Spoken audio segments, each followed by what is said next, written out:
El Señor Jesucristo envió a sus discípulos de aquellos días y también nos quiere enviar a nosotros y darnos una comisión muy especial. Sus palabras fueron: vayan por todo el mundo y prediquen el Evangelio a toda persona. El que crea y sea bautizado será salvo, pero el que no crea será condenado. Estas son palabras del Señor Jesucristo. A veces los que nosotros creemos que son incrédulos, los llamamos incrédulos, pero esta noche nos vamos a sorprender que en realidad no hay incrédulos. Muchas personas fingen ser incrédulas para no enfrentar la realidad de lo que Dios habla y Dios enseña.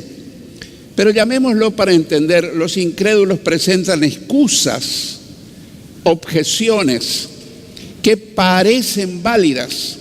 Sin embargo, Dios dice que lo que ellos dicen no es verdad. Ellos presentan argumentos que no son válidos. Y nosotros tenemos que aprender qué dice Dios con respecto a los que dicen que no pueden creer en Dios. Entonces el título de este estudio se llama ¿Cómo derribar las excusas? ¿Cómo derribar las excusas?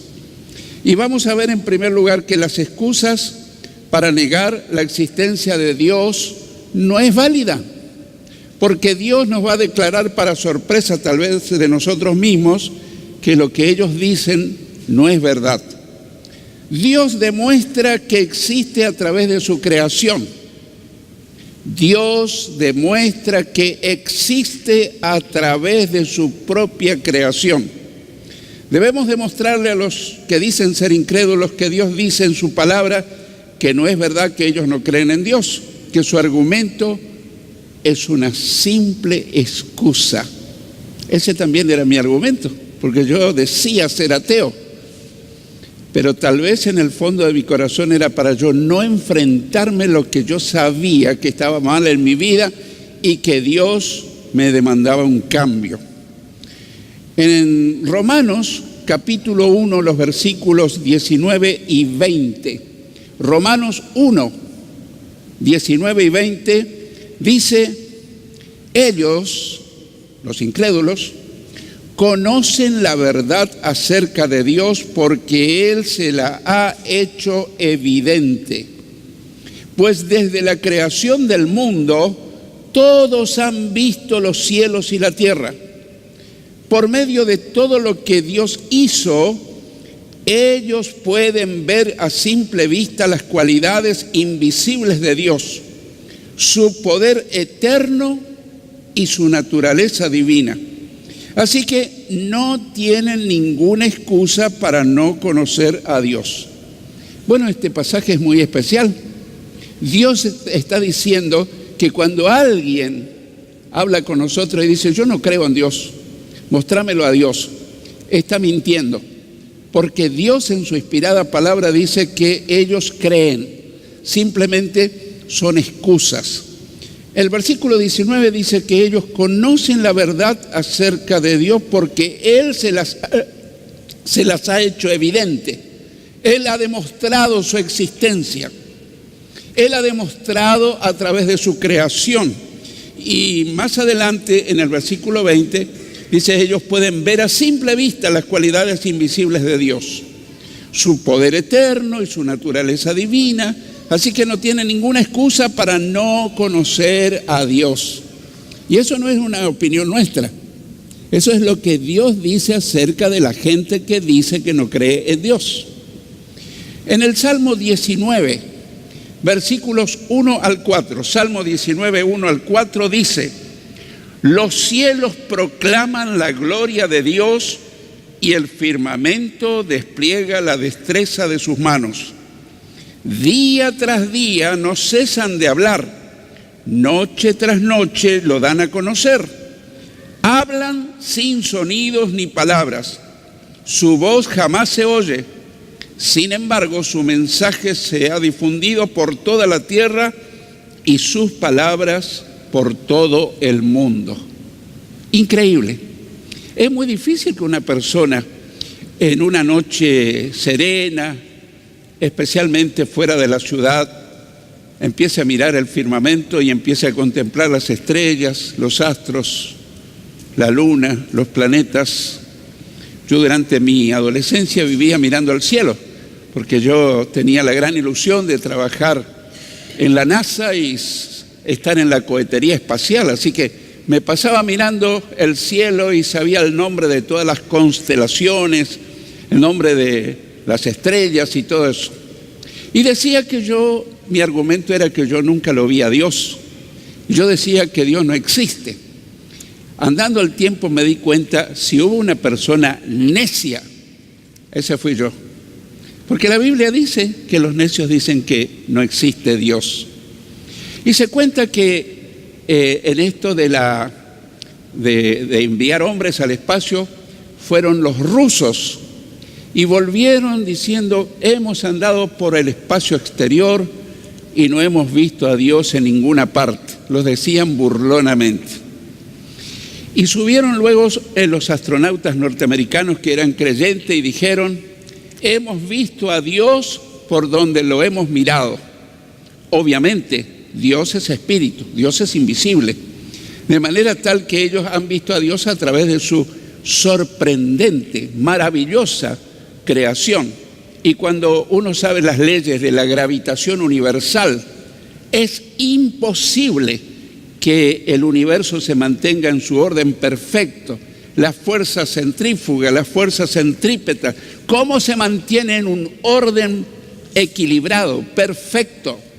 Necesitamos ser muy necios para negar que no hubo una mente inteligente que no solo creó, sino que lo sustenta, lo cuida, lo mantiene todo en orden.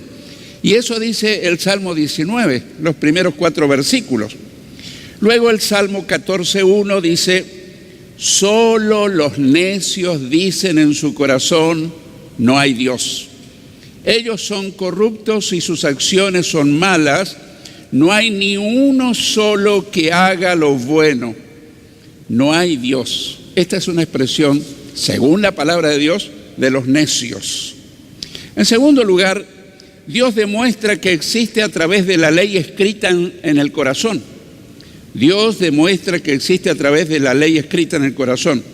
En Romanos capítulo 2, versículos 14 y 15 dice: aún los gentiles eran los no judíos, que en algunas versiones dicen los paganos, aunque hay muchísimos gentiles que no son paganos.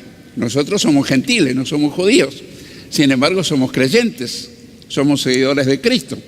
Aún los gentiles, quienes no cuentan con la ley escrita de Dios, la ley escrita, muestran que conocen esa ley cuando, por instinto, la obedecen, aunque nunca la hayan oído. Versículo 15 dice: ellos demuestran que tienen la ley de Dios escrita en el corazón, porque su propia conciencia y sus propios pensamientos o los acusan o bien les indican que están haciendo lo correcto. Ahí está. Entonces, Dios escribió sus leyes en el corazón de cada persona. Alguien por ahí alguna vez me dijo: ¿y cómo saben la gente que nunca leyó la Biblia que hay un Dios? Dios se lo declara abiertamente a través de su creación. Y alguien dijo: no, esto se formó a través de millones y millones y millones de años, a través de la teoría del Big Bang o por la evolución. Entonces, eso estaba diciendo un catedrático, un profesor de universidad, y un alumno joven que era creyente y conocedor de la Biblia le dijo: profesor, quiero hacerle un planteo. Si usted pusiera un rollo de papel y mucha tinta en algún recipiente, y pusiera la tinta y pusiera un rollo de papel, y esperaría millones de años para que se forme un diccionario sin que nadie intervenga. Y el profesor dijo: bueno, me parece un absurdo. Eso jamás se formaría un diccionario ordenado alfabéticamente, dejando que el tiempo solamente haga que se escriban las hojas, que se ordene alfabéticamente. Entonces el alumno le dijo: profesor, lo que usted está diciendo que el universo se formó solo es un absurdo, como usted lo acaba de decir. Realmente hay que ser muy especial para no creer que Dios existe. Sin embargo, hay gente que dice: yo no creo en Dios, yo soy ateo. Pero estamos descubriendo que en realidad no es que no creen, sino son excusas para no enfrentarse a lo que Dios pide, a lo que Dios demanda. En tercer lugar, Dios demuestra que existe a través de la conciencia de los hombres. Dios demuestra que existe a través de la conciencia. Porque Dios puso eso en el corazón del ser humano. No importa si es creyente o si es incrédulo, no importa si es cristiano o no lo es. En Romanos también, en el capítulo 2 y versículo 15 dice: ellos demuestran que tienen la ley de Dios escrita en el corazón porque su propia conciencia y sus propios pensamientos o los acusan o bien les indican que están haciendo lo correcto. Examinemos esto por un momento. ¿Qué persona no sabe, después de haber obrado mal, si su conciencia todavía es sensible, no se da cuenta que obró mal? Hay algo interior en la zona del corazón que te hace sentir incómodo, te hace sentir culpable. Cuando nosotros obramos mal, nuestra conciencia nos acusa. Pero cuando nosotros obramos bien, sentimos interiormente una profunda satisfacción, una paz interior, una aprobación. Y eso no lo tenemos solamente los creyentes, sino todo el mundo. Dios puso esa alarma interna para manifestar que Dios existe. Obviamente que la conciencia se puede cauterizar, puede perder sensibilidad. Alguien cuando comete un desliz, un pecado, alguna cosa, su conciencia le va a recriminar. Si no hace caso a la conciencia, la próxima vez que cometa un desliz, un pecado, una cosa incorrecta, su conciencia le va a volver a recriminar, pero más suave. La tercera vez lo va a hacer más suavecito. Y quizás la cuarta ya no sienta ninguna recriminación porque su conciencia se habituó a que nadie le haga, su propio dueño no le hizo caso. Y eso la Biblia dice que es la conciencia cauterizada, que perdió sensibilidad. Pero nosotros tenemos que pedir que nuestra conciencia siempre esté activa, que esté sensible, porque entonces nos advierte cuando hicimos mal o cuando hicimos bien para corregir o seguir haciendo lo correcto. En cuarto lugar, Dios demuestra que existe a través de la obra del Espíritu Santo. Dios demuestra que existe a través de la obra del Espíritu Santo. No necesitamos ser creyentes para que el Espíritu Santo nos convenza, nos hable, nos diga si estamos por buen camino o mal camino. En Juan, capítulo 16, versículos 7 y 8, Evangelio de Juan, capítulo 16, versículos 7 y 8, Jesús dice: en realidad es mejor para ustedes que me vaya, porque si no me fuera, el abogado defensor, es decir, el Espíritu Santo, no vendría. En cambio, si me voy, al cielo quiere decir, entonces se lo enviaré a ustedes. Y cuando Él venga, convencerá al mundo de pecado y de la justicia de Dios y del juicio que viene. Así que cuando nosotros oramos, y ahora estamos orando para que nuestros familiares, nuestros amigos, nuestros conocidos, el Espíritu Santo les esté convenciendo que necesitan desesperadamente de Dios. Y a lo mejor no se dan mucho cuenta, pero el Espíritu Santo les va a convencer. Y a veces les convence, les toca, les hace ver, pero ellos permanecen en indiferencia. Bueno, eso es resistirle al Espíritu Santo. Pero que el Espíritu Santo le va a convencer, le va a tocar en algún momento a todos los seres humanos. Así que ahí tenemos que el Espíritu Santo va a tocar, va a convencer de que hay un pecado que el hombre comete, una vida pecaminosa que a Dios no le agrada, de que vamos a tener que rendir cuenta ante el juicio de Dios y de que también Dios hará justicia y Dios es juez justo. En quinto lugar, Dios demuestra que existe a través de su palabra escrita. Dios demuestra que existe a través de su palabra escrita. En Hebreos 4:12, Hebreos capítulo 4, versículo 12, leemos: pues la palabra de Dios es viva y poderosa, es más cortante que cualquier espada de dos filos, penetra entre el alma y el espíritu, entre la articulación y la médula del hueso, deja al descubierto nuestros pensamientos y deseos más íntimos. Alguien podría estar pensando entre nosotros, pero ¿y si los incrédulos o los supuestos incrédulos nunca leen la Biblia? No lo creas. En algún momento esa persona leyó la Biblia. Y si no leyó la Biblia, escuchó que un amigo familiar le dijo algo de la palabra de Dios. Por eso yo siempre te motivo a enviarle por un mensajito de WhatsApp o SMS, un correo, algún mensaje o darle un folleto, porque la palabra de Dios es poderosa. Y esas personas en algún momento de su vida se van a confrontar con la palabra que es poderosa para convencer.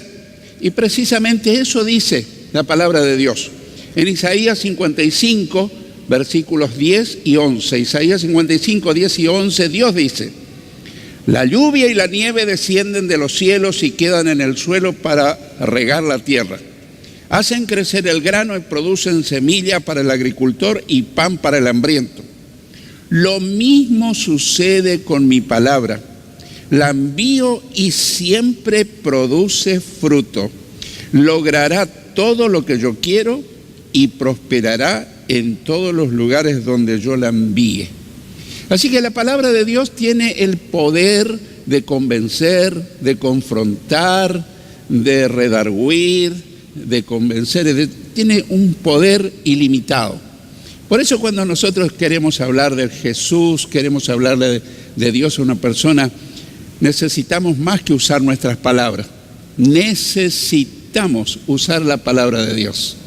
Y si es posible, en evangelismo práctico, nosotros tenemos que mostrarle a la persona que lea la palabra.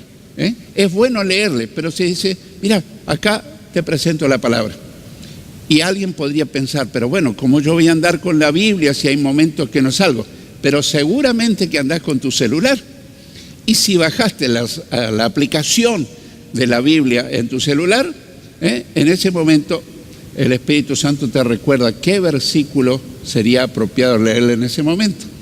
Y si no recordás, preguntarle a Google un versículo evangelístico y al toque te trae el versículo y le decís, ¿puedes leer ese versículo? Y va a ser Dios a través de su palabra hablándole a la persona. Y eso es mucho más efectivo que si nosotros le tratamos de convencer. ¿Por qué? Porque la palabra de Dios nunca vuelve vacía, hace el efecto para la cual es enviada.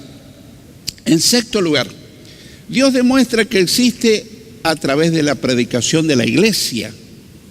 Dios demuestra que existe a través de la predicación de la iglesia. Obviamente, cuando estamos hablando de iglesia no estamos hablando del templo. Iglesia bíblicamente somos nosotros, la congregación, los creyentes, los cristianos. Por eso es necesario que nosotros, donde quiera que vayamos, estemos listos esperando para dar una palabrita, una palabra, un versículo, hablarle de Jesús a las personas. Dios demuestra su existencia a través de la predicación de la palabra de Dios. En Hechos capítulo 8 Hechos capítulo 8, versículos 1 y luego el 4. El 1 dice: Saulo fue uno de los testigos y estuvo totalmente de acuerdo con el asesinato de Esteban. Ese día comenzó una gran ola de persecución que se extendió por toda la iglesia de Jerusalén, y todos los creyentes, excepto los apóstoles, fueron dispersados por las regiones de Judea y Samaria. Verso 4. Así que los creyentes que se esparcieron predicaban la buena noticia, es decir, el evangelio acerca de Jesús a donde quiera que iban. Estuve pensando, meditando en este pasaje. ¿Qué pasaría si viene una persecución en nuestros días y nosotros tenemos que salir dispersados por alguien que nos persigue? ¿Qué haríamos nosotros? Iríamos quejándonos: ¿qué pasó? Dios, ¿cómo permitiste que esto me sucediera? Pero sin embargo, estos primeros cristianos, en vez de irse quejando por la persecución que ellos experimentaron, iban aprovechando la oportunidad para hablar de Jesucristo a donde quiera que iban. Así que Dios aprovechó esa persecución. Y Saulo de Tarso, que era un criminal, era el autor intelectual de la muerte de un varón lleno del Espíritu Santo, que era Esteban, se considera el primer mártir cristiano. Yo siempre pienso en Saulo de Tarso, que después fue el apóstol Pablo. ¿Cómo él pudo vivir el resto de sus días sin ese recuerdo torturador de acordarse que él consentía en la muerte de Esteban? Pero sin embargo, él pudo superar eso con la ayuda del Espíritu Santo. Puede ser que en algún momento de tu vida algo que hiciste te quiera torturar, te quiera traer al recuerdo cosas feas, te quiera hacer sentir culpable. Bueno, yo quiero darte una palabra de aliento. Si realmente lo reconociste ante Dios, le pediste perdón a Dios, Dios te perdonó, Dios te justificó y Dios se olvidó. Lo que pasa es que muchas veces el mismo pecador o ex pecador necesita él mismo perdonarse a sí mismo. Perdonarse no quiere decir, bueno, no fue nada, todo el mundo lo hace. No, pero si yo recibí el perdón de Dios, yo también me tengo que perdonar a mí mismo. Y yo tengo que también tratar de entender que tal vez lo hice porque no tenía la luz suficiente de la palabra de Dios, del Espíritu Santo, o tal vez conociendo la palabra y conociendo la guía del Espíritu fui negligente, no me porté como debía, pero no puedo cargar el resto de mis días con un sentimiento de culpa, porque eso me quitaría el gozo, me quitaría la fortaleza, la esperanza. Así que si alguno en esta noche ha venido con sentimientos de culpa, yo tengo esta buena noticia y quiero decirte: entregale al Señor tu sentimiento de culpa, si es que ya le pediste perdón a Dios. Ahora, lo primero es que uno, cuando comete un desliz, un error, un pecado, tiene que pedirle perdón a Dios. Y si lo pediste sinceramente, dice: el que encubre sus pecados no prosperará, pero el que los confiesa y se aparta alcanzará misericordia.